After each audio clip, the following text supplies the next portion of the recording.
नमस्कार, मेरा नाम शिवम। आप सब लोग देख रहे हैं ऑनलाइन न्यूज़ भारत। उत्तर प्रदेश में जुर्म की जो कहानी आज के दिनों में लिखी जा रही है, इतिहास कभी ना कभी पलट के सवाल जरूर पूछेगा कि उस समय का शासक कौन था। उस समय का शासक कौन था जिस समय जुल्म के जो रक्षक होते हैं वो भक्षक की भूमिका निभा रहे थे। उत्तर प्रदेश से कुछ ऐसी तस्वीर लगातार दोस्तों सामने निकल के आ रही है।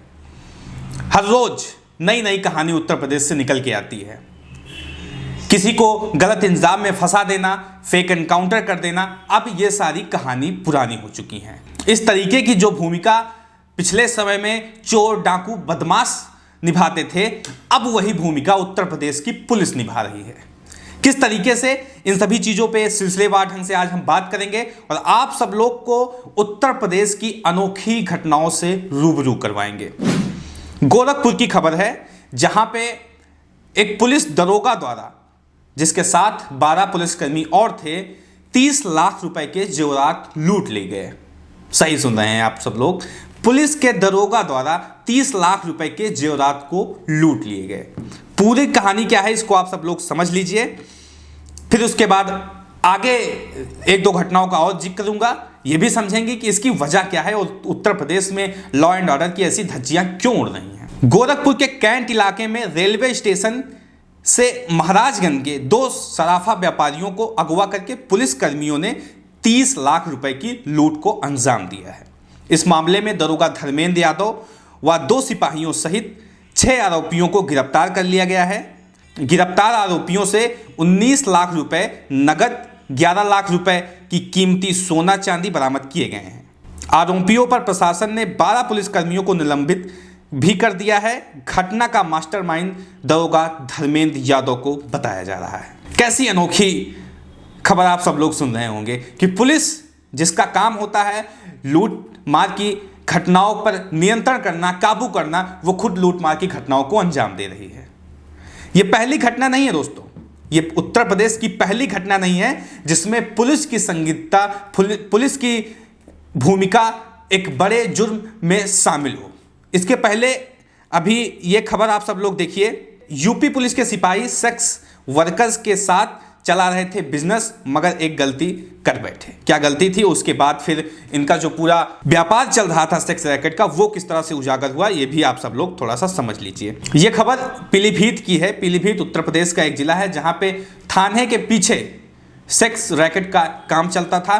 पुलिस वालों को जब इसका पता चला तो उन लोगों ने इस पर कार्रवाई ना करते हुए, बल्कि जो 2 महिला सेक्स वर्कर थी उनको एक तरह से अपना बंधक बना लिए, उनको अपने कब्जे में लेकर उनसे सेक्स वर्किंग का काम करवाने लगे। वो युवाओं को बहला फुसला के अपने पास लाती थी और उसके बाद जो पुलिस वाले होते थे रंगे हाथ उनको पकड़ लेते थे। फिर जबरन पैसा वसूली होता था, मनचाहा पैसा वसूलते थे और जो मर्जी वो करते थे। ये सारी चीज़ें उत्तर प्रदेश से निकल के सामने आ रही हैं। ये ललन टॉप की खबर है, आप सब लोग इसको देख पा रहे होंगे। इसके पहले एक खबर और आप सब लोग ने बहुत बारीकी से सुना होगा और उसको भी साझा करना यहाँ पे बहुत ज़्यादा जरूरी है। कानपुर में विकास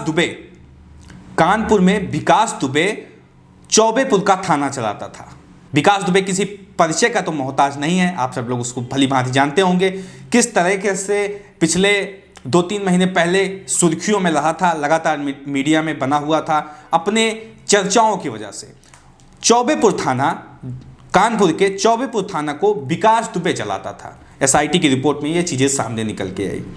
मतलब उत्तर प्रदेश जहां के थाने गुंडे चला रहे हैं, माफिया चला रहे हैं और पुलिस वाले डाकुओं का काम कर रहे हैं, लोगों के जेवरात चुरा रहे हैं, लोगों को मुखबिरी कर रहे हैं, लोगों को डरा धमका कर उनसे पैसे वसूल रहे हैं, लूट की वारदात को अंजाम दे रहे हैं। ये सारी चीज़ें उत्तर प्रदेश में लगातार हो रही है, लेकिन सवाल उठाने वाला कोई नहीं है। सरकार से सवाल पूछे कौन? जो मीडिया के कर्मचारी वहां पे सवाल पूछते हैं उनके ऊपर यूएपीए लगा दिया जाता है, राष्ट्रीय सुरक्षा कानून के तहत उन्हें जेल में भेज दिया जाता है और उनका भी कुछ अता पता नहीं रह जाता। उत्तर प्रदेश से ये सारी चीजें लगातार आना शुरू हो गई हैं और ये बातें अब धीरे धीरे आम होती चली जा रही हैं। योगी सरकार क्या कर रही है, वो किस तरह का राम राज्य लाना चाहती है, इसकी भी व्याख्या करना एक अपने आप में जटिल कार्य होता हुआ चला जा रहा है। धीरे धीरे उत्तर प्रदेश का जो राजनीतिक समीकरण है वो कुछ इस तरह से बदल रहा है कि जिसमें जाति, धर्म, संप्रदाय और किसी वर्ग विशेष को टारगेट करना, ये सारी चीजें वहां पे घटित होती हुई चली जा रही हैं। तत्कालीन सत्तारूढ़ पार्टी अपने एजेंडे को सेट करने के लिए लोगों को आपस में लड़वाती हैं और पुलिस फिर इसी बात को फ्रीडम पाती है, अपनी मनमानी करती है, गुंडा राज चलाती है। राम राज की बात कर रहे थे उत्तर प्रदेश में लाने को, गुंडा राज चल रहा है वहां पे। पुलिस का खुद पुलिस पे कंट्रोल नहीं है, चोर और डाकू वाले काम पुलिस कर रही है। उत्तर प्रदेश की हकीकत है ये। आज के समय की हकीकत देखा जाए तो यही है, उत्तर प्रदेश में चोर और डाकू बदमाश वाला काम पुलिस कर रही है। डाकुओं को संरक्षण दिया जाता है, बदमाशों को संरक्षण दिया जाता है, थाना माफिया चला रहे हैं, गुंडे चला रहे हैं उत्तर प्रदेश के।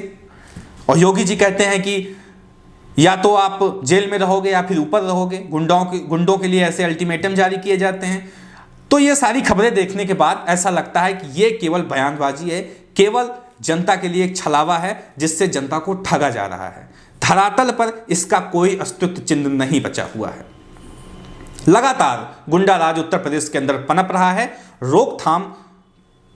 कोई रोकथाम उस गुंडा राज पे योगी सरकार लगाते हुए नहीं दिख रही है।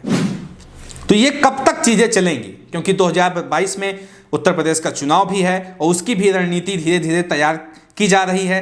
तो आने वाले समय में क्या होगा और विपक्ष इतना क्यों खामोश है, यह भी एक बहुत बड़ा सवाल है। लड़कियों के साथ बलात्कार होता है और सरकार इस बात पे जांच बैठाने की बजाय बलात्कार कैसे हुआ, उसके आरोपी कौन थे, थाने में रिपोर्ट क्यों नहीं लिखी गई, इन सभी चीजों को छोड़कर इस चीज पे जांच बैठाई जाती है कि पोस्टमार्टम रिपोर्ट कैसे लीक हो गई। इस चीज पे कार्रवाई बैठाई जाती है, इस चीज पे एसआईटी बैठाई जाती है, इसकी जांच की जाती है कि पोस्टमार्टम रिपोर्ट कैसे लीक हो गई। तो उत्तर प्रदेश की स्थिति दिन प्रतिदिन दयनीय होती हुई चली जा रही है। कानून का व्यवस्था बिल्कुल, कानून की लॉ एंड ऑर्डर की धज्जियां उड़ चुकी हैं। कानून का कोई अस्तो निशान नहीं बचा हुआ है। हर तरफ गुंडा राज, अफरा तफरी पड़ी हुई है। आपकी राय क्या है इस वीडियो को देखने के बाद कमेंट बॉक्स में बताएं। साथ ही साथ चैनल को सब्सक्राइब करें, वीडियो को ज़्यादा से ज़्यादा शेयर करें। मिलते हैं इसी तरह किसी और खबर के साथ, तब तक के लिए नमस्कार। इस खबर को अभी लाइक करें, शेयर करें, अभी चैनल को सब्सक्राइब करें और घंटी जरूर दबाएं।